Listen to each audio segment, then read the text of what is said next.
Hello there, everybody, and welcome back to Star Wars Lads. There is a new trailer out for Andor Season 2. We're going to check it out. It's an official trailer this time rather than a teaser, so technically trailer 1, even though it's the second trailer. But it's still pretty short, only a minute and 22 seconds. I'm excited to see what they have to show here, how it's different. Obviously, tonally, the last one was way out of left field, really going for the fun, the excitement vibe. This one, hopefully, we go for a little bit more of what the show's actually like, a little more of the serious tone that fans, big fans of this show like you and me and everybody else who consumed Andor liked about Season 1. So I'm expecting a little bit more of that. I'm sure we'll get a lot more footage here as we creep closer to Star Wars Celebration and then Andor's release date. But without further ado, let's just get into the reaction right now. And here we go. I came with you to be part of something.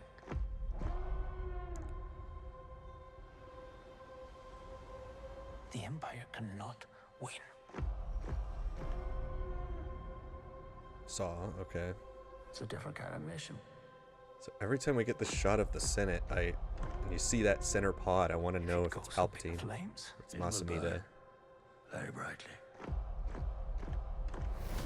But if I'm giving up everything, I want to win. We have Bix to. is going to be a much bigger character, I think, this season. We must stand together. We will be crushed. Resistance is absurd. Krennic. It's a weapon. They're building a weapon. Ooh, we're getting shots of the Death Star. Okay. The monster will come for us all. Partisans. Revolution is not for the saying. You're right here, and you're ready to fight. There's a future here for those who We're dare. getting that wedding for Mon Mothma's daughter. Ooh, all the KX droids. Welcome to the rebellion. So yeah, and then you ended on basically the shot that was so fun and grand and exciting and, you know, all that different tone and the way they changed everything for that first trailer. You end on almost the exact same shot here, and it's darker and more intense. It's more the vibe that we're used to. You got the Death Star alarm blare throughout the entire trailer, which I think was a nice touch. It calls back to the early marketing for Rogue One. There is a lot of Rogue One isms for this trailer, and I expect this season to obviously be the true prequel to Rogue One that Season 1 wasn't really. You know, Season 1 was the origin story of Cassian Andor. It was, in a way, an origin story for the rebel of Mon Mothma, even though now in canon we've gotten, you know, something like Reign of the Empire, Mask of Fear, which is giving her some early, you know, staged moments for her when she's second-guessing the Empire. But for all intents and purposes, Season 1 was kind of her origin story. And Luthen, obviously, introducing that character for the first time. You get a little bit of Saw. But it seems like this season we're going to have way more Saw. Obviously, we got Krennic. You got a direct shot of the Death Star being built. I don't think that was something they pulled from Rogue One either. Even though the dish wasn't in there, and we do see the dish getting put into the Death Star for obviously the firing of the weapon. In Rogue One, we see that come into place in like the first scene we see of the Death Star in the movie. Here, it's still fairly under construction. Like if we rewind here, let's see. I want to look at that shot one more time. Yeah, I mean, it looks fairly close to being finished. So if I had to guess, this particular scene is going to take place in the second to last or the last arc. Because for those of you who aren't aware, the way they're doing this season is every 3 episodes, there's going to be a different arc. So each arc could have its own vibe, its own tone, but it's also going to tackle different moments in the 4 years leading up to Rogue One between Season 1 and Rogue One. So I imagine this season will be much more tied into that film. Obviously, you got Krennic, you got Saw. So the Death Star looks pretty close to being done. I mean, maybe it's 3-4 years ahead because Krennic seems to be, or at least they've been promoting him as somebody who's a significant part of the show. I think this shot in particular has got to be in like the second to last or last arc, because the last arc is supposed to take place right before Rogue One. If all that's left is for this Death Star dish to be put in, I would imagine this is right before Rogue One. And Krennic is seeing the finishing touches put on, you know, his baby as we get closer to when Tarkin actually, you know, takes it from him. So that'll be an interesting thing to track throughout the show. We got, you know, another shot of Krennic here. Obviously, it looks like ISB facility. Maybe he's talking to the director. Love to get Tarkin back, whether we recast or go with the Revenge of the Sith actor or go with the actor who played him, without the CGI deepfake that they did in Rogue One. Or if we go back to the deepfake tech, I mean, I thought it worked pretty well in Rogue One. Now, it is always still weird when you have deepfake because, obviously it's not real. The actor passed away a long time ago. But I think it might be worth trying again if they want to keep that consistency. It's one character that I'd be slightly okay with that. But if they just decide to recast, I'm all for that too. I think Tarkin needs to be a part of the story. So I'd imagine they would. I mean, for Andor, does really do a great job of keeping canon all together. We're getting the Gorman Massacre, even though you don't see too much of it here in this trailer, where it was a big focus of the first trailer and the original marketing. Don't really get much of it here. A couple shots that I would assume are part of that moment here, like this one. I want to go back to this shot, obviously. This is something that every time I see it, it keeps intriguing me, because I want to know if Palpatine is going to show up in the show. I mean, Ian McDiarmid has come back and played Palpatine a lot in the last 6 years, whether it's cameos like in Obi-Wan Kenobi or cameos in Bad Batch. He even voiced Palpatine for the first time, because he didn't voice Palpatine in the original Clone Wars show, but he voiced him in Rebels, and he came back to voice him in Bad Batch. As the Empire continues to go on, one of the things about the Emperor is he's not as seen. He's not as much of a face. He's doing all these things behind the scenes, and that's why the Senate's power continues to dwindle down. I would imagine this is our first arc of the show, because as we know, if you've watched Rebels, Gorman Massacre, one of the things that propels Mon Mothma to leave the Senate and formally start the Rebel Alliance, which happens in about 4 BBY, which is when the first season, or the first 3 episodes of this season, are supposed to take place, considering Andor Season 1 took place in 5 BBY. So I'd imagine this is our first arc, and it's going to be Mon Mothma heavy. It's going to be Gorman Massacre heavy, obviously. But I think this might be one of the early scenes of the show. We're going to get back to the fact that she is in the Senate and just completely disgruntled and about to leave. But I would imagine, I mean, that's not Palpatine up there. It doesn't look like Palpatine. It doesn't even look like Mas Amedda. But I would love to see it, one of those characters. I think it would be really cool to bring in Mas Amedda, because such a big, important character, part of the formation of the Empire, and you rarely see him ever in anything. So I would love them to pull in Mas Amedda. This is going to be interesting to see. That kind of looks like Bail Organa over here.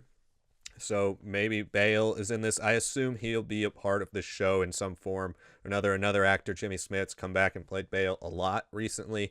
So I'd imagine he'll show up at some point. I would love to see a lot of Bail appearances, but I don't think he'll be a focus of the show. And then, of course, here, I mean, some shots of Luthen, a cool shot of the stormtroopers, but here you've got a calm before the storm. I mean, in the same way as Rogue One, I fully expect most of Cassian's friends to all die, but here's some early Rebel stuff, and these people look like farmers. They don't look like fighters. So in some way, we're either going to see Bix kind of infiltrate maybe a peaceful settlement in order to get closer to the Empire, or they're starting to spread the seeds of rebellion in a lot of different places. This very well is probably the Gorman Massacre prelude, a lot of stuff that leads up to it.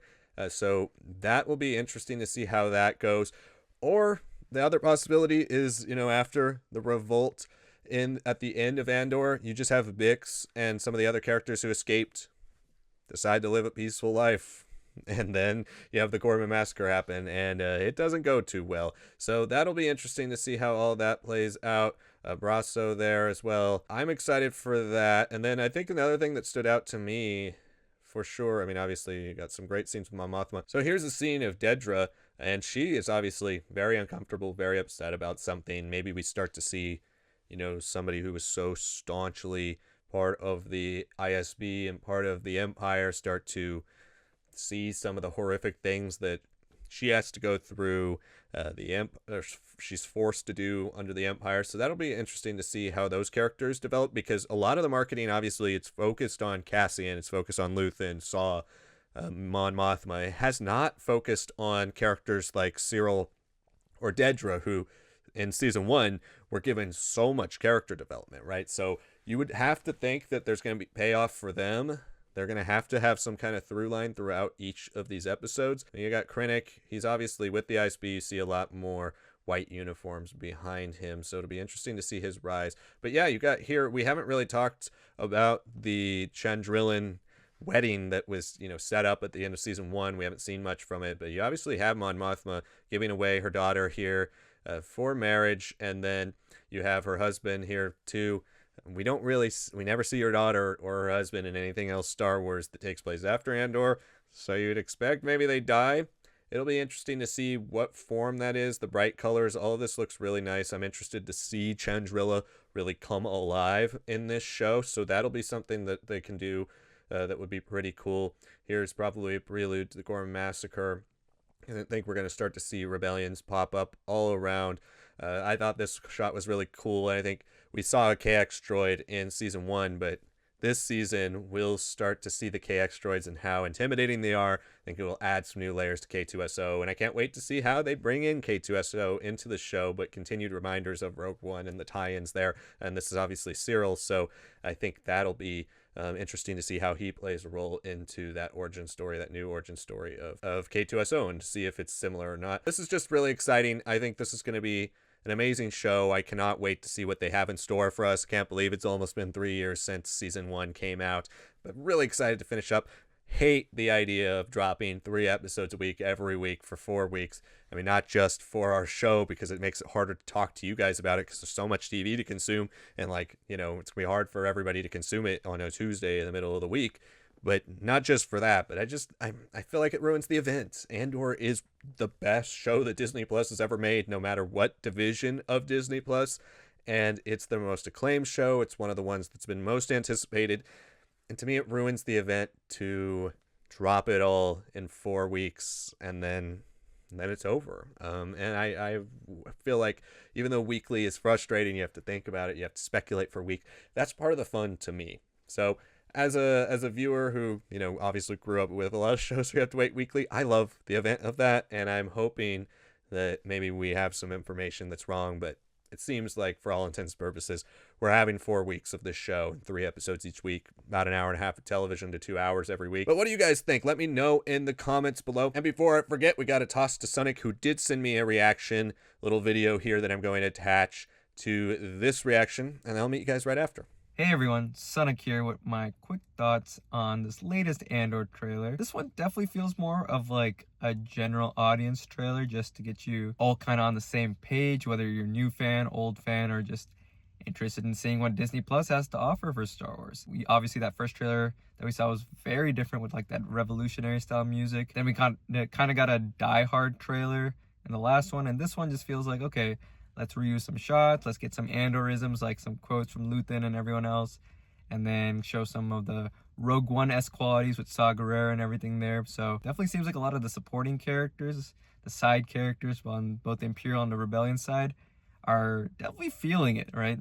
Clea, for example, she's got a couple shots where you're like, oh man, why is she devastated? She's always like the more stoic of everybody. A lot more familiar Rogue One faces. Obviously, Ben Mendelsohn back as Director Krennic. I'm very excited to see if he's got more than just one story arc. I hope he appears in 2, maybe. It feels more and more likely that Dantooine, in my mind, is that planet with the full of wheat and everything. It'd be a great connection to the kind of story that's presented there in A New Hope, where Leia's like, oh yeah, our rebel base is Dantooine, you forced it out of me. But it does feel like some of the Ferric stragglers who are going to be a little bit more prominent towards the end of the season will kind of show up there, and that allows Bix to kind of jump into between different plot lines and be more of a foil for Cassian this season. So I think that's where that could work.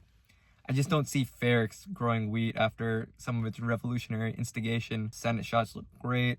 Gorman Massacre, especially with that passionate speech from her, it looks bigger and more devastating each time, so I'm very, very excited. And of course, TIE Avenger looks awesome. I think only the really new thing was like some sort of like foresty, swampy area that Cassian and a couple of other rebels are like running through, so I wonder if that's going to be connected to the TIE Avenger. General audience trailer for sure, but one that definitely gets everyone on the same page. I'm pretty hyped for season 2. All right, well, thank you, Sanak, for sending your reaction, and let us know what you guys think in the comments below. Did you like this trailer? Did you like it more than the last one? Do you think this is going to be as good as season 1? Let me know all that in the comments below. Make sure you like the video. If you're new, subscribe to the channel. We'll be covering Andor, the entirety of its run in season 2. We'll be covering Star Wars Celebration.